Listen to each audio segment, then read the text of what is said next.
Alright, so now we're ranting about the great one, the People's Champion. Yes, The Rock. The Rock returned in early 2011. Returned for a match at Survivor Series, tag team match with John Cena versus R-Truth and The Miz. Then he also had a match at WrestleMania, one of the best matches in WrestleMania main event history. One of the best matches in WrestleMania history. I mean, one of the top guys from the Attitude Era versus one of the top guys now, in John Cena, who maybe not be looked at as the top guy by many people, but in WWE he's the number one guy. He's in the most main events. So you had two of the top guys who you never thought you would see face off like 5 years ago, and then it was an awesome match. Rock won, which I was happy about at the time, and then he returned at Raw 1000, and then he wasn't going to return until the Royal Rumble, and after he got into this WWE Championship stuff with CM Punk, I'm like, I'm not going to be rooting for The Rock anymore, because CM Punk's better than The Rock. So that's when I really started. I wasn't really rooting against The Rock. I just like CM Punk better, mainly because he was there every week. I mean, The Rock, what did he do after WrestleMania? He came back to Raw after WrestleMania, and then he left for 2 months, came back for the one Raw 1000, and then he left for another, 5 months or something. So he was there in a span of about, from April to the end of the year. He was only there 2 times, so it's like, it's hard to root for a guy like that. He was only there 2 times, and he's a wrestler. So anyway, he comes back on January 7th. He cuts a pretty good promo with CM Punk, and I thought CM Punk got the best of him, but I thought Rock had a good promo too.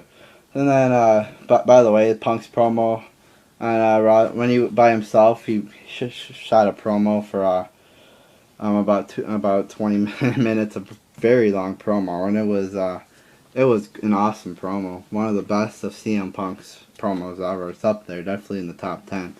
But anyway, then he comes back on the 14th, which is old school Raw, I believe. No, it's the 20th anniversary Raw. Yes, 20th anniversary Raw, and he has a rock concert, which was okay, and there was a lot of PG jokes in there. So that's when I started The Rock's not as great as he used to be, but he's still okay. And then it comes to the 21st episode, the one before, on January 21st, the one before the Royal Rumble. And his promos, just kept getting worse and worse and worse, it's like...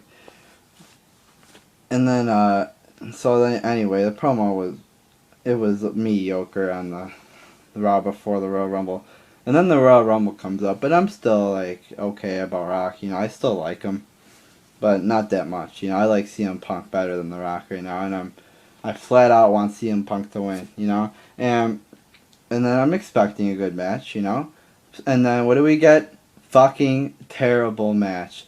Botches. Slow. Monotonous. Oh my god. It was totally a disastrous match for The Rock. I mean, come on. He botched a suplex. It was a big botch. He couldn't even jump up to help CM Punk do the suplex. I don't know if you can consider this a botch, but he took forever to hook The Rock bottom on the table, and the table just fell because he was on there for too fucking long. And then, The Rock, at least The Rock loses, thinking, CM Punk, the Shield comes out, attacks The Rock, triple powerbomb through the table. Probably didn't even go through the table because the lights shut off, and then the announcers were going apeshit, and then, they probably just played some sound effects and put them right through the fucking table. But anyway, then the lights come back on. Punk throws Rock back in the ring. 1, 2, 3. Well, at least Punk's still the champ, right? Nope. He's not the champ. He's not the champ. Rock, Rock says restart the match. Rock says it. The Rock says, he's telling Vince McMahon what to do. I guess he's the boss, So Rock wins the WWE Championship, and everybody's like, oh, Rock's champion. Finally, The Rock has gone back to whatever. fuck you, Rock. You know, that's what I was sort of like thinking. You know, it was gonna be a part-time champ shit, and of course it was. Of course it was. It was stupid, you know. And then they make CM Punk look like a pussy to the Rock. You know, I remember on the 20th anniversary, CM Punk was brawling with the Rock, and then I don't know, one of the Raws between the Royal Rumble and Elimination Chamber, CM Punk backed down from a brawl with The Rock. It's like, that's how they make CM Punk. They try to make CM Punk look like a non-tough guy, you know, but, you know, it's Rock with, after the Royal Rumble comes, it's cheesy-ass promos, story time with The Rock, possibly one of the worst promos ever by The Rock during this time between the Royal Rumble and WrestleMania. I mean, crackheads, and everybody's like, oh, it's TV-14, crackheads. That's adult, man. That's adult stuff, you know. Well, no, it's not adult stuff. Come on. I mean, I'm sure a 10-year-old or 9-year-old knows what a drug addict is, and it's not funny how he says like, I bought a car off a drug addict, because I'm sure you did when you were 4. That's a lie right there. You know, it's just. That's you know, he's not telling you the truth, guys, you know. I don't know, he did something on Facebook, and it's not, he posted like a status on Facebook, and it's not real, guys. It didn't happen. I mean, you're gonna really fall for his lame ass shit, and even if it did happen, who gives a shit about that? You know, oh, that's good for you, Rock. You bought a car. You know, you walk in the streets at 12 o'clock, you know, that's a good role model for your kids, yeah. All the kids who are the fans of The Rock. I mean, just like John Cena. I mean, nobody really likes The Rock anymore, you know? Yeah, but seriously, though, I mean, that's a really good mod. You know, a lot of kids watch this now, so you might as well. And Vince McMahon wants to cater to the kids, so The Rock saying that, oh, I walked the streets at 12 o'clock, you know, with all my friends, we were pretty much a gang, you know? I mean, for the kids, it's like, that's a bad influence, and for the adults and teenagers, it's like, really, what the fuck, you know, your life's messed up. But anyway, it's a lame ass promo, and then he tells the story about where you got the candy ass, and yeah, I'm sure he told a grandma to, you know, it's something about I'm gonna whip your ass. Yeah, that's really nice. You know, just walk up to an 80-year-old grandma, an elderly person, tell you I'm gonna whip your ass. Yeah, that's nice. You know, it's a Hershey pie and whatever. You know, he's getting the cheap pops by bringing a Hershey bar to Hershey, Pennsylvania. Oh man, yeah, that's a cheap pop right there. You know, it's like WWE's filled with people trying to get cheap pops. You know, the one that sticks out to me, you know, this isn't really related to the video, but when John Cena spoke French in Montreal, it was to CM Punk, and everybody went crazy in the audience. And that was a very cheap pop right there. You know, but anyway, back to the subject.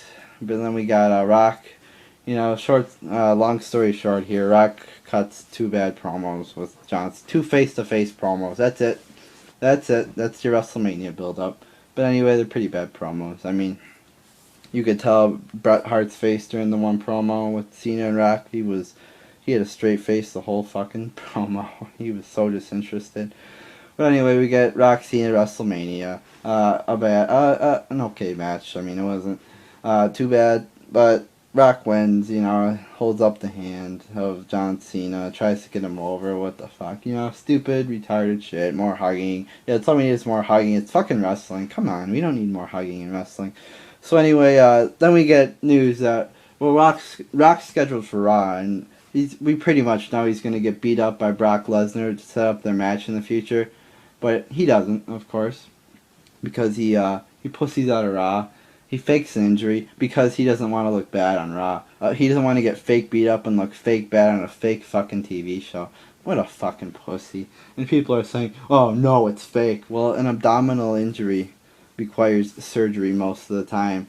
So for you to just shake this one off, you know, like nothing ever happened, and just go back to whatever you do. I mean, come on, give me a fucking break, alright? If you tear your fucking muscle off the bone, it's gonna hurt. You know, you're gonna like fall down and like a lot of pain, you know. And you couldn't even tell he was injured, you know. And no, Rock's not tough, you know. It's not Rock being tough, you know. So I mean, I could just go on ranting about The Rock. This guy is single-handed. You know, the ironic thing is he's single-handedly, well, maybe not single-handedly. He was a big part of WWE's Attitude Era and making them a worldwide phenomenon. But now he's doing the exact opposite. He's gonna run the fucking company out of business. I mean, oh my god. You know, he might bring in a few new viewers, but this is the bottom line. And I'm gonna end the video on this. You know, let's say there's what, 500,000 whatever new viewers because of The Rock. All right. So that's not too many. But would you rather have a good product without The Rock? You know, who gives a fuck? Like if you're a real wrestling fan and you're watching wrestling, who gives a fuck? You know, who gives a fuck if you're the only person watching or if there's 10 million people watching? As long as it's good shit. You know, would you rather have a show? Like, would you rather watch a show with a wrestling show with 5 million people watching it and it being a bad show? Like the Raw after the Royal Rumble, which had 5 million people watching, but it was an awful show. Or would you rather have a show with 3 million people watching it, but it being a really good show? You know? For like a real wrestling fan who watches a show, like you don't even have to be like a big wrestling fan. Like a wrestling fan who maybe watches the show but doesn't he's not all hardcore shit about it, doesn't go online read all the articles. You know, like he would rather like any wrestling fan. You know, whether if you're a big wrestling fan or a small wrestling fan, you would rather have a good product with fewer viewers than a bad product with more viewers. Because I don't care how many people watch the fucking show. You know, I'm not that guy that goes back and checks, so, oh, Rock's bringing in more viewers. Well, guess what? He's making the show worse, you know? So that's really the bottom line there. He brings in more viewers, which probably aren't even real wrestling fans. Maybe some of them are. But he just makes the show worse, and that's the bottom line, you know? Taking a little cheap little line out of Stone, you know? Out of Stone Cold's book right there, you know? I sort of ripped Stone Cold Steve Austin off there, but who gives a shit? So that's really it with The Rock. You know, he sucks. I hope he leaves WWE. I hope he leaves forever and never fucking comes back. And there you go, guys. The Rock fucking sucks.